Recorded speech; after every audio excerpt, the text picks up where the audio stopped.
Hai semuanya, selamat datang di channel aku, Dian Wardani ya. Hari ini aku akan mengajak kalian semua tuh bernostalgia dulu. Karena apa? Hari ini tuh aku mau bahas sedikit tentang HP yang di sebelah aku ini ya, yang kecil-kecil cabai rawit. Ini tuh HP jadul, tapi masih worth it enggak ya di tahun 2025 ini? Yuk langsung aja kita bahas. Ini adalah Vivo X50 Pro nih. Tampilannya udah cakep banget kayak gini ya. Ini HP keluaran tahun 2020. Ya betul, HP ini tuh dirilis pada tahun 2020 dan ini sempet bikin heboh pada masanya ya, karena tuh HP ini satu-satunya yang punya kamera gimbal pertama di dunia. Dan sekarang ini udah tahun 2025, sedangkan dia dirilis di tahun 2020. Apakah HP ini masih worth it dipakai di tahun 2025? Langsung aja kita bahas satu persatu tentang Vivo X50 Pro. Oke, kita mulai unboxingnya ya. Ini kotaknya tuh masih kerasa premium banget ya. Di sini kotaknya ini masih bagus banget. Di sini ada tulisan Vivo-nya dan di atas sini ada tulisan X50 Pro. Dan ini adalah Vivo X50 Pro punya aku. Dan lagi-lagi nih aku belinya second ya. Nanti toko dimana aku beli itu aku belinya di Shopee. Nanti tokonya aku kasih di link deskripsinya ya. Dan aku ingetin lagi, ini tuh bukan endorse atau apapun itu, aku beli pakai uangku sendiri. Ya, langsung aja kita buka. Tara. Ini adalah unitnya. Di sini tertera tulisan X50 Pro juga, dan ini boxnya tuh sangat premium ya. Ini HP-nya, langsung kita ambil aja dulu. Dan ini tuh HP-nya kelihatan masih kokoh banget dan desainnya ini timeless banget ya. Warnanya ini alpha gray. Ini menurutku tuh masih elegan banget. Nanti kita bahas lagi lebih detailnya ya. Kita pinggirkan dulu HP-nya ini. Kita taruh dulu ya. Kemudian di bawahnya sini kita langsung dapet chargernya. Charger dari Vivo ini yaitu 33 watt dan dia ini udah flash charge ya. Dan masih lumayan kenceng ya untuk standar sekarang. Kemudian kita juga dapet kabel ya, ini yang tip Type C. Dan ini tuh aku belinya second, kabelnya keadaannya udah kayak gini, it's okay, nggak apa-apa. Dan sebelumnya tuh aku juga udah dikasih tahu sama sellernya kondisi HP-nya seperti apa dan kelengkapannya seperti apa, makanya aku tuh dapat harga murah di toko tersebut gitu. Selain dapat kabel charge yang Type C ini, aku juga dapet ini injektornya, SIM injektornya ya. Di sini lengkap, masih ada buku panduannya dan lain-lain. Di sini yang minus itu cuman earphone-nya. Nah, di sini earphone-nya tuh udah nggak ada ya. Harusnya kalau lengkap tuh dia masih ada nih, tapi it's okay, nggak apa-apa. Emang pakai yang lain juga bisa. Dan aku udah tahu kondisinya seperti ini, jadi nggak usah nyalain tokonya. Karena aku udah dikasih tahu sebelumnya. Ya, kita kelengkapannya tuh pasti kalau kita beli Vivo X50 Pro ini, kita dapat HP-nya tentu, dapat ke adaptornya ini, dapat kabel Type C-nya juga, terus dapat SIM injektornya dan dapat earphone-nya. Tapi di sini aku nggak dapat. Oke, kita lanjut. Oke, secara keseluruhan pengalaman unboxingnya masih terasa premium ya. Tapi pertanyaannya, apakah unit ini tuh masih bisa bersaing kita pakai di tahun 2025 ini? Yuk langsung aja kita review. Pertama mari kita bahas untuk desainnya. Vivo X50 Pro ini lumayan punya bodi yang tipis dan juga ringan. Bagian belakangnya ini ada lapisan matte-nya yang nyaman dipegang dan nggak licin. Jadi tuh kalau dipegang enak aja, dia nggak licin gitu. Modul kameranya lumayan besar, tapi itu kan daya tarik utamanya, si kamera gimbal di Vivo X50 Pro ini. Kemudian di layar depan, ini dia yang bikin aku suka banget. Layarnya tuh udah AMOLED 90Hz, yaitu dia juga melengkung ya di sini ya. Kita nyalain dulu nih.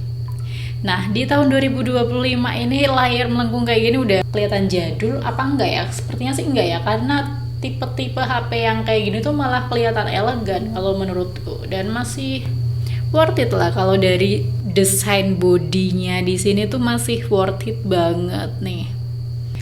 Dan di tahun 2025 layar di 90Hz ini mungkin sudah standar ya, tapi kualitas warnanya tuh masih bagus banget nih. Aku coba buat style YouTube ya di sini. Di sini tuh masih bagus banget ya, kontrasnya juga tajam dan buat nonton atau main game tuh visualnya masih bisa memanjakan mata. Terus punch hole-nya ini tuh juga kecil, nggak terlalu mengganggu. Nah, singkatnya untuk urusan desain dan juga layar, HP ini tuh masih kelihatan HP mahal dan elegan banget. Masih worth it lah untuk bersaing di tahun 2025 ini. Walaupun dia di sini tuh melengkung ya di bagian pinggirnya sini, tapi tuh dia nggak mengganggu sama sekali dan malah bikin kesannya tuh kelihatan mewah gitu. Oke, sekarang kita masuk ke bagian yang paling krusial nih, yaitu performa. Di HP ini ada chipset Snapdragon 765G. Dan pertanyaannya, di tahun 2025 ini apakah chipsetnya ini masih bisa diandalkan? Jawabannya cukup bisa ya, untuk penggunaan sehari-hari seperti browsing, untuk buka media sosial, untuk chatting, semua tuh masih lancar-lancar aja ya di sini ya. Dan multitaskingnya juga oke banget. Asalkan tidak terlalu banyak buka aplikasi berat yang dibuka bersamaan gitu. Satu lagi, untuk baterai kapasitasnya itu di 4315 mAh ya. Dengan pemakaian normal, HP ini tuh bisa masih digunakan dan masih bertahan sampai sore. Tapi kalau intens itu perlu ngecharge lagi di tengah hari. Untungnya ini udah flash charge ya. Jadi udah di 33 watt juga. Jadi lumayan bisa membantu banget nih. Yuk lanjut aja, ini dia alasan utama kenapa orang tuh beli HP ini, yaitu karena kameranya tuh udah dengan teknologi gimbal stabilization. Sensor utamanya udah di 48 megapiksel. Nah, di tahun 2025 teknologi ini masih relevan banget, apalagi untuk kalian yang suka bikin konten. Oke, lihat ya, ini tuh aku lagi rekam sambil jalan dan videonya tuh super stabil, nggak ada getaran yang mengganggu. Ini adalah keunggulan mutlak yang bahkan beberapa HP flagship baru pun belum tentu punya gimbal yang benar-benar bekerja dengan baik loh. Dan untuk foto di siang hari, hasilnya tuh masih sangat bagus ya, detailnya juga tajam, warna akurat, dan dynamic range-nya juga luas, nggak kalah sama HP mid-range baru. Jelas banget, ini salah satu kamera terbaik di kelas harganya saat ini, bahkan di tahun 2025 ya. Selain itu, ada juga lensa ultrawide dan telefoto 5 kali optical zoom. Keduanya juga memberikan hasil yang memuaskan. Jadi, untuk urusan fotografi dan juga videografi, saya rasa Vivo X50 Pro ini masih layak banget lah digunakan di tahun 2025 ini.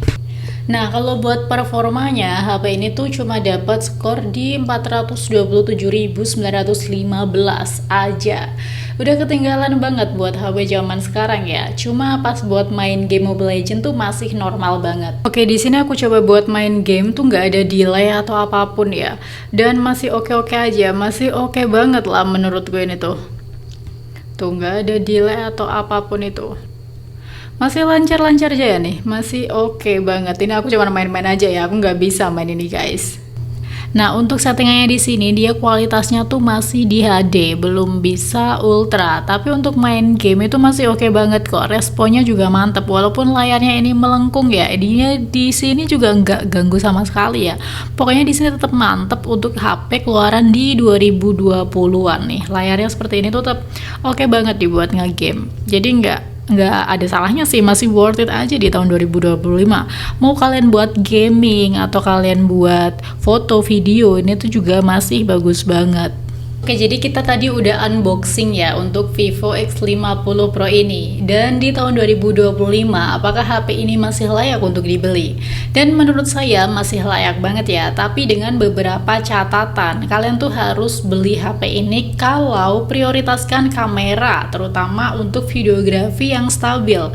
Pengalaman layarnya juga masih bagus banget, dan kamu masih dapat desain HP yang masih terasa premium banget ya di sini ya. Dan kalian tuh jangan beli HP ini kalau kamu adalah hardcore-nya gamer yang butuh banget performa tinggi untuk game berat dan juga butuh update software terbaru, karena Vivo X50 Pro ini kemungkinan besar sudah tidak bisa mendapat update mayor lagi ya. Sekarang kita bicara soal harga ya. Di pasar barang bekas atau barang second, HP second kayak gini, HP ini tuh bisa kamu dapatkan dengan harga yang jauh lebih murah, sekitar 2-3 jutaan aja. Dengan harga segitu, kamu tuh dapat kamera gimbal, layar AMOLED 90Hz, dan juga desain yang mewah. Dan menurutku ini adalah value for money yang luar biasa. Jadi itu ya tadi unboxing dan review Vivo X50 Pro di tahun 2025 ini. Gimana menurut kalian? Masih worth it atau enggak? Coba tulis di kolom komentar ya. Jangan lupa like, share, dan subscribe channel aku. Sampai ketemu di video aku berikutnya. Bye!